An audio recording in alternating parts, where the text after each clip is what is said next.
Hi, everybody. Welcome to another edition of The Last Watch here. It is Friday, August 1st. We've left July in the dust, and I'm not too unhappy about that. I am very happy that we're here in August because with us today, I have John Moore, the Liberty Man. And it's just a wonderful guy. He's going to be speaking out at the conference in Springfield, Missouri, August 22nd through the 24th. You need to go to hearthewatchmenmen.com, get all the details. You can come out and see me. You can see Jamie Walden. You can see John. You can see the horns. You can see Derek Gilbert, Sharon Gilbert. Just a long list of some just stellar speakers for you. So go on to that site, hearthewatchmenmen.com, and check out all that's happening and come out and be a part of it. If you can't make it in person, which you know what? You're missing out if you don't get there in person. But if you can't, you can live stream on demand. You have it forever. You can take your time looking at it. That's available at the website as well. So, anyway, let's get started. John, thank you so much for joining us today. Mike, good to be here. And yes, good to be here. Well, we have a lot of breaking news concerning a couple of things I've been working on for one of them going back 20 years, which is the violent earth changes. Um, it's been about a month ago that we've had the highest level former government official go public with her knowledge about the U.S. government getting ready for the violent earth changes, what she's referring to properly as an ELE, extinction level event. And that would be Catherine Austin Fitts. She was Assistant Secretary of Housing and Urban Development during the Bush administration back in 1989 to 1990. And she is, in fact, the highest level former government official to go public with her knowledge, as she reveals being 21 trillion, with a T, $21 trillion being spent secretly by the U.S. government to build 170 bunkers, shelters, the majority of them under dry land, a few of them under the ocean. I have a friend of mine, he's a former Navy SEAL, helped me make the Navy map. He says, John, yeah, the Navy has cities under the ocean, believe it or not. And so it's one thing to have John Moore or Alex Jones or Doug Hagman talk about these matters. It's another, quite differently, another for a former high level government official to go public. That's a game changer, isn't it, Mike? Well, absolutely it is. And of course, the world is focused on what happened off the coast of Russia.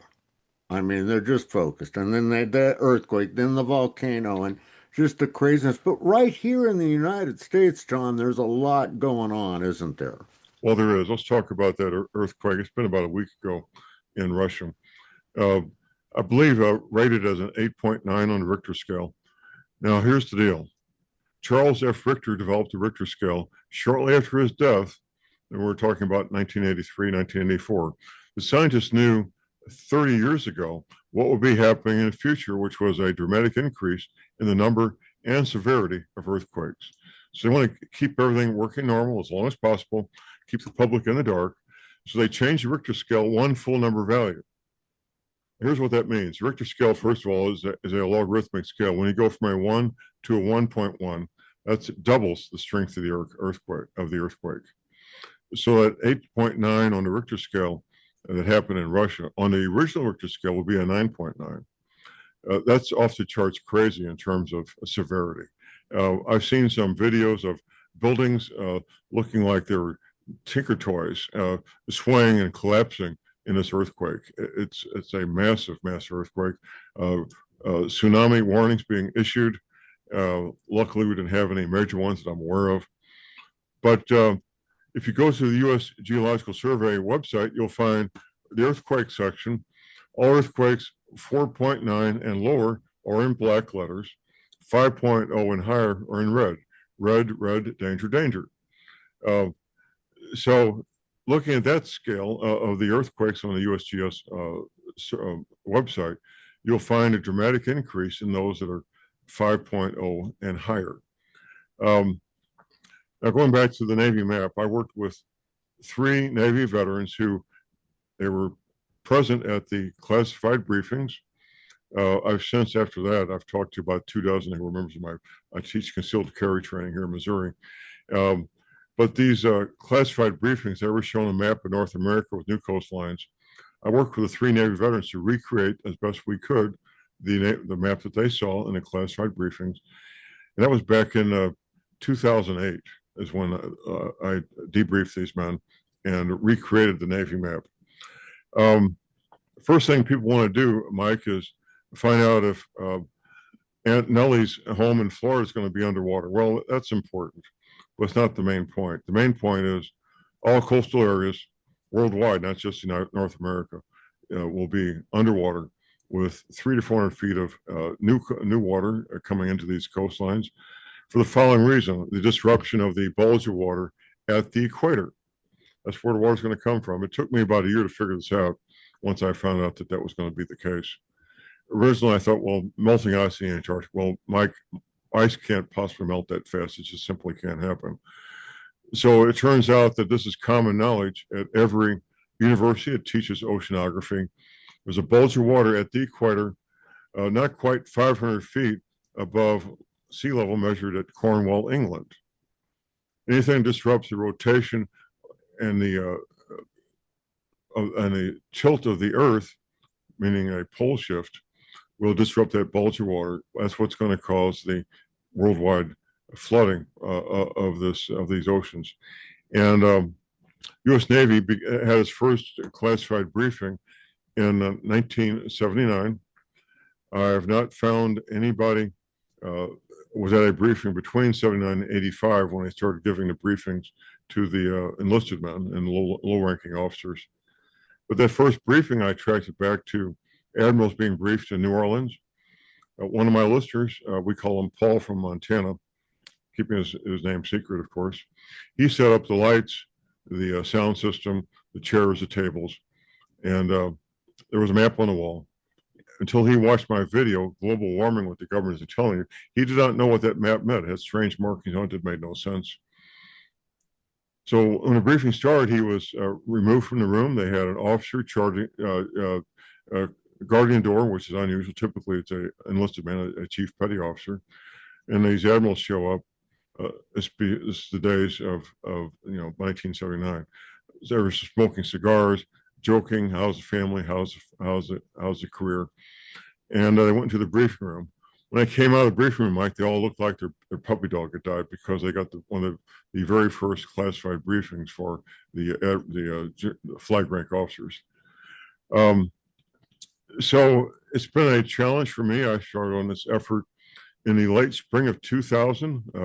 What's that? 26 years ago. I was given information by two friends of mine, independent researchers. They said, John, in the future, there's going to be this event. There'll be a pole shift. There'll be 200-mile-an-hour winds for a day. The oceans are going to come out of their bases. There'll be major earthquakes. I thought, man, you guys need tinfoil hats really bad. They didn't know each other at the time. I mean, they knew each other, but they didn't know one was going to brief me or the other. So I started my independent research, and then I had lunch with a friend of mine who was I served with in Special Forces, also a veteran of the U.S. Navy SEALs. He was at the classified briefing. He helped me make the first revisions of the North American coastline. And things fell into place. I had in my pistol class a Navy veteran, an officer who was in my pistol class, and he helped me make the second revisions. We sat in a country club locally, and he did those revisions for me. And not long after that, I was invited to be a guest speaker at a college class for international relations.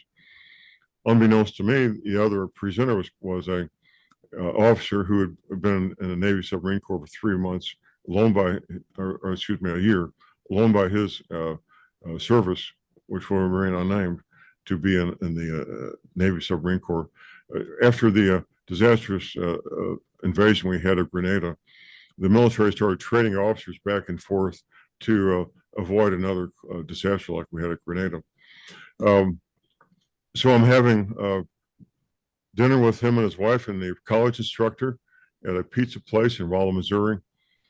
I found out that he was in the Navy for this 1 year, and I asked him what he knew about rising ocean levels. His wife speaks up. She was sitting next to me, the officer directly across from me, and she says, "John, we're at our last duty assignment. We're had to pick a place to retire. We picked the Arkansas Missouri Ozarks because of rising ocean levels." I immediately made an appointment to meet him at the local Steak and Shake hamburger place the week later. So I met with him. My wife was with me. He made the third and final revisions on that map. That's at my website at thelibertyman.com. Mike, something else that's been on my website for more than 10 years. The panel is called Media Images of, if I can get it right, Media Images of North Carolina, of North America on the internet, and it has 41 images from movies and TV shows, some magazine articles, even a poster at a restaurant in Austin, Texas, showing North America with new coastlines. Well, many of those links, because they're so old, are broken. I'm offering any listener, including your listeners, if they find a new image to replace the broken one, they get the choice of any of my wife's excellent CD music albums, or the choice of any of my excellent DVDs at my website, as a thank you for finding a new link for the broken one. For example, we just had a listener find a broken link for the Godfather. So here we got the Godfather in the Vatican.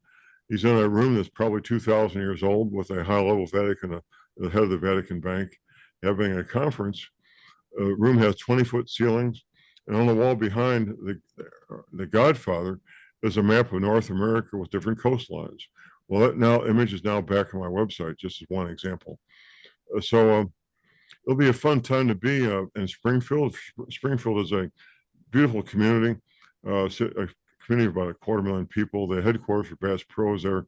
If you go on to Bass Pro, spend at least half a day, because there's so much to see, including a world-class restaurant, the aquarium, all the exhibits. It's a fun place that you'll certainly enjoy. And these conferences, like you and your wife put on, Mike, are very important because, well, for example, I talk to 250,000 people a day, but I don't get to see them or talk to them in person unless I go to a conference like yours. And to meet the people, press the flesh, shake hands with these men and women, is very important for me to get to know these people, what their thoughts are, what their concerns are. It can't possibly happen unless we have a conference like yours, can it, Mike? No, and John, you're so spot on. I mean, all of us, I mean, I get, hundreds of thousands of views per month on this channel, but I don't know the people. I don't meet the people, and but when they come out, we get to meet them in person. It makes all the difference in the world. And I'll tell you, you are deadly accurate about the Bass Pro Shop, man. Jeannie and I went out there and went through that, and I thought I was going to need a wheelchair by the end of the day to get through. Boy, yeah. Well, they have a world-class farms museum there, which includes one of the two percussion rifles that Lewis and Clark had on their expedition, a air rifle that could kill deer, and that's there, and that's a very rare thing because they only had two of them on the trip. A very nice archery museum, which has, I believe, a bow owned by Geronimo, if I'm not mistaken. The farms exhibit itself for guns, rifle, shotguns, and pistols is a world-class display of rifle, shotguns, and pistols, plus a room set off the side for the high-value collector's rifles and shotguns and pistols with high collector's values that are basically the works of art. And the last time I was there, they were building a new section of the Bass Pro that had not been opened yet. I'm anxious to see that, and they just keep expanding it. You're right. It's massive. One of the things I like to do, they have a professional knife sharper. I always drop off my pocket knife to get it sharpened while I'm there. And when I pick it up, it's sharp as a razor.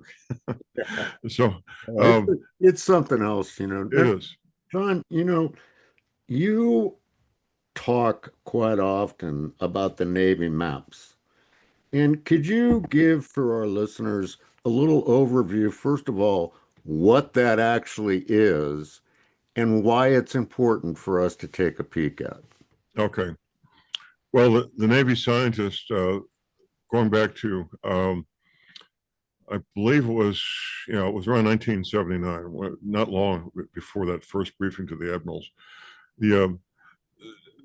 First of all, astronomy is mostly as mathematics. It's not looking through a telescope. Most of what astronomers do is mathematics. They also look through telescopes and take photographs, obviously. Astronomers knew about 1900, 1910, along that time frame, that something really big out in space affected the planets. That when, especially the outer planets like Pluto, for example, they get to this part of their orbit and they would do what's called a perturbation, which a normal person would call a wobble, due to the magnetic pull, the gravitational pull of this large object. So they knew about the direction where this large object was. So they sent the Pioneer 10 space probe out to this very specific part of space, looking for this large object, and they found it. They found the 10th planet. This is object. This is about 5 to 6 times the size of Earth. It's on a binary star orbit. It orbits around 2 stars, our star, our sun, and another star, which is about 1,800 years away on its orbit, which takes about 3,600 years. And they knew from historical records that about every 3,600 years, something really big comes through our solar system and causes all hell to break loose. We know from historical records that about every 3,600 years, 6 or 8, typically it's about 5 or 6 major civilizations come to an end, and about 5 or 6 new civilizations begin. This is well known and well documented in traditional archaeology, going back to about 12,000 years ago. After that, it gets kind of wonky to determine what the hell happened. But they got fairly good records of civilizations coming and going for the last 12,000 years. And so they figured this out. They set up the tracking mechanisms to keep track of this thing. So they would know about when it would come into our solar system. And for many decades, it remained about, not when. And of course, it's a carefully guarded secret that us common barefoot peasants like you and me aren't going to find out. We do know what's been done since 1979, getting ready for it. And Catherine Austin Fitz spilled the beans. With her team, she has a team of men and women she works with, studying government documents, spilling the beans that the government has spent $21 trillion getting ready for this thing. So here's what happens when it comes to our solar system. It causes a pole shift. Now, typically a pole shift will be 10 to 15 degrees. This one may be more severe because they also found out the following, that about every third passage is the bad one. So the most recent one was Moses leaving Egypt with his people. That was about 3,600 years ago. About 3,600 years before that was the Great Flood. And about 3,600 years ago before that was the really bad one, which wiped out very advanced civilizations. It had technology that we can only guess at. So this will be the third one. And there's a lot of discussion among the higher ups. A friend of mine who has access to these bunkers, within that group, they call them hotels. They're joined by high-speed rails back and forth across the United States and under the ocean. It's now being revealed that what my friend has known for 20 plus years, he doesn't trust the engineering. Most structures, whether it's a home or an office building, are built with a certain seismic activity resistance. And the higher that resistance, the more expensive it becomes, to the point where it's too expensive. And what's being found out at the highest level is these earthquakes are going to defeat the earthquake resistance of these bunkers. So a lot of them are going to be abandoned. There'll still be people in them, I think, who trust engineering. I've been giving access to the private version of these, which I've turned down. I have my own safe haven, which has a well-constructed bunker that's built to the side of a hill that we think will be fine in an earthquake. It'll probably take some damage, but won't collapse. Different topic for a different day. But that's what's going on at the highest levels is many men and women who have access to these bunkers are not going to go into them because they don't trust the engineering. Now, here's what the government says about the New Madrid seismic zone, which is known to be the most dangerous, most powerful seismic zone in the country, centered near New Madrid, Missouri. And we don't call it New Madrid, by the way, as hillbillies call it New Madrid. The U.S. Navy scientists say that there'll be 3 9-point plus earthquakes on the New Madrid seismic zone. Most of the energy going east, south, and north, very little going west because of the ridge of Grant between the Ozarks and the New Madrid seismic zone. Now, many people have heard of the 3 earthquakes that took place in the winter of 1811, 1812. What they haven't heard was there were hundreds of earthquakes in the same winter. Those 3 were large enough to ring church bells in Philadelphia on the East Coast of the United States. And the Navy says there'll be at least 3 9-point plus earthquakes on New Madrid, which will cause devastation east of the Mississippi River, north and south of New Madrid, Missouri, destroying the homes, the businesses, the infrastructure, where about 100 million people live, about one third of the population. That will be absolutely devastating. And of course, the rising ocean levels on top of that, East Coast, West Coast, and the Gulf Coast. Mike, I do private consultations. One of my consultation clients had me come to his home in Texas. His wife and he picked me up in their Chevy Suburban, and he took me to his new home he's being built in his safe haven, 80 miles from the Gulf of Mexico. So we get there, open the door of Suburban. I put my feet down on sanded seashells. I look at him. He looks at me. I said, have you told your wife about this yet? He said, no, not yet. 80 miles from the Gulf of Mexico, which used to be under the ocean. Mike, a very dear friend of mine, he's on with me now. He's a retired fireman. He served with me in Vietnam. He was on vacation. He went out west and he climbed to the top of a mesa out in Arizona, these big flat top rocks. And he calls me that night from his hotel room. He says, John, there's seashells all over the top of this thing. I said, really? He says, yeah, really. So the flood did happen. And there's plenty of evidence all over the world that the flood did happen. And the water receded from much of these land masses, but not all the land masses. For example, if you look at Google Earth, you can find straight line roads under the ocean there off the East Coast, what's called the continental shelf, which are obviously, they go on for dozens of miles, sometimes hundreds of miles. It's obviously man-made structures. And there's been many man-made structures found in the Gulf of Mexico, near Cuba and other islands that are obviously man-made. Between Okinawa and Japan, the main islands of Japan, what amounts to a city that could house 1 million people or more of man-made stone structures under the ocean there. And I could give many examples, but there's many examples of man-made structures being under the current low ocean levels. And that will happen again, Mike. Off the coast of India, the same thing. Many man-made structures found off the coast of India of the previous civilizations that used to exist. So the U.S. government has made provisions for, I don't know how many people, maybe 1 million people to survive as continuity government. They've made no provisions for the average citizens like you and I. Norway has come closer to notifying their citizens as opposed to any other country on the planet except for Switzerland.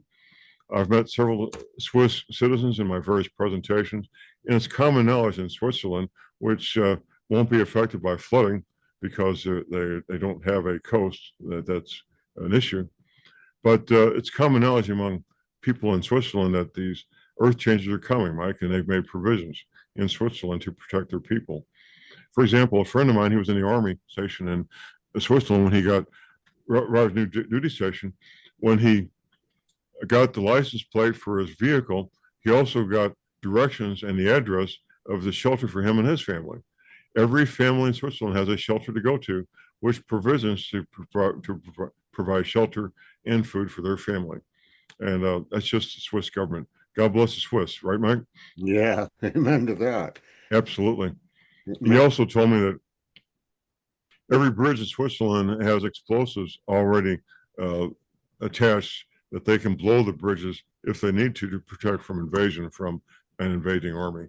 And of course, every home in Switzerland where has a healthy male between 18 and 60 has a fully operational machine gun with the ammunition and almost no violent crime.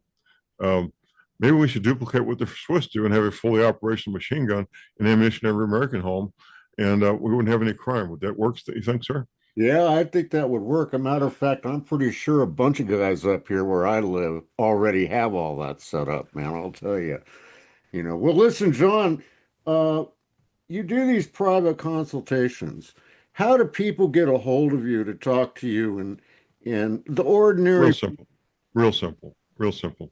And everything's linked to my website. My website, I'll give it twice slowly. TheLibertyMan.com. That's Tango Hotel Echo, TheLibertyMan.com. My radio shows live are linked there. My archives are linked there. Information on private consultations are linked there. My phone number is there. You just give me a call. That's 314-965-3007. And we have a very extensive website with everything there has been carefully gone over to make sure it's real, it's verifiable. I'll mention an article, it's a 19-page article I wrote. First thing I ever sold on the internet. It was selling for $5 a copy. It's now free, 19 pages. It's called No Need for Panic. It's focused on the coming Earth changes, the coming passage of Planet X. And it's a free download that people can start their quest for more knowledge. There's a bibliography at the end. If you want to read 20,000 pages like I have, you can do that and get up to speed like I have on the real deal about the coming Earth changes and the passage of Planet X. Don't use the internet.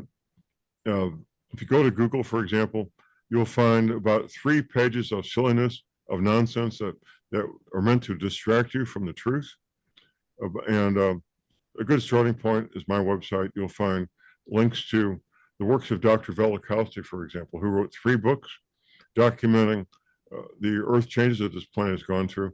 He was a medical doctor, and he actually visited these locations in person to go to, for example, caves where there were the bones of animals that had been crushed together, animals that typically would not be in the same place at the same time. Pigs and tigers, for example, crushed together from the force of the water. They were sought refuge in caves. It's just one tiny example. It's kind of a segue, but the job of archaeology is 2 things. One is to recover ancient technology. The other is to keep us from finding out about it. The Mayans were doing mathematics to 10 decimal points. Average human beings simply don't do such a thing unless they're in advanced mathematics, do they, Mike? It's your website, by the way, is fascinating. You guys got to go there and take a look at it. It's a wealth of knowledge. I mean, there's just tons of stuff there. Now, you also do a weekly intelligence briefing, don't you? I do. That's on Saturdays. My Saturday video podcast is every Saturday live on YouTube at 2 p.m. Central. We don't do video archives on YouTube because of censorship. We figured that out. But we have Rumble archives and other archives that you can watch the video podcast whenever you want to. It's live on Saturdays at 2 p.m. My guest tomorrow will be Jeff Nyquist. Jeff began 40 years ago to understand, comprehend, eventually become quite expert in anything and everything to do with the international commerce conspiracy. Jeff's written 6 books on the topic. His website is jrnyquist.blog. He's done something that very few human beings have done, Mike. He sat across the interview table from about half a dozen, 8 or so, former KGB high-ranking people who defected under threat of death to bring the information that needs to be brought to people about the international commerce conspiracy. We have on our website the English translation of the speech given by the top Chinese general, the defense minister, 20 years ago, outlining the Chinese plan. Here's the Reader's Digest version. First of all, conquest of North America. The lower 48 will become New China with no Americans being president and murdering all of us. His desire at the time, and we're talking 20 years ago, to have race-specific biological weapons. At the time, it was just a dream, something they wanted in the future. We're now pretty confident that the Chinese have now developed race-specific biological weapons. Very dangerous stuff, to say the least. And many other things. As you mentioned, there's a wealth of knowledge at my website that can be had if you go to my website, thelibertyman.com, Mike. Yeah, you guys get over there, take a look at it. John, I want to thank you for taking time out of your busy day to speak with us, and I'm looking forward to seeing you out in Springfield here in just a couple of weeks. Absolutely. It'll be a lot of fun. I look forward to it. It'll be a great time. Thank you, Mike. God bless you, John. Take care. And folks, Thank you. that's going to wrap it up today for the last watch. We'll be back at you later with a couple other segments. Until then, be safe, be aware, and we'll see you next time right up here at the last watch. God bless each and every one of you. See you in Springfield, Missouri. Whoa there, big fellas. Pull those reins back for a second before you go away. Look at the Remnant Rising 2025 conference in Springfield, Missouri, August 22nd through the 24th. Is right around the corner. Look at the speakers. Look who's going to be there. Joe Horn, Kenny Seay, Jamie Walden, Derek Gilbert, Kevin Shipp, Donna Howell, Nita Horn, Nathan Reynolds, Mondo de la Vega, oh, and Randy Conway, Sharon Gilbert, Dave Hodges, John Moore, Tracy Tennant, Vicky Joy Anderson, and Stewart Rhodes. You guys can't be missing out on this. I don't know what we got to do to ignite the fire underneath you, but you need to do it. You need to come out because, listen, it's like in Gideon said, the 300, they were able to witness God work. He didn't say see him. He said witness. So come on out, join us. August 22nd through the 24th, Springfield, Missouri. Just go to hearthewatchman.com. Check everything out, make your reservations, and use the promo code YouTube20, and you will save $20 off your purchase. So get busy, get out there, make a difference, be a part of the body, rise up, and step in to a whole new level of faith for our Lord Jesus Christ. You guys, thank you so much, and we're going to see you there.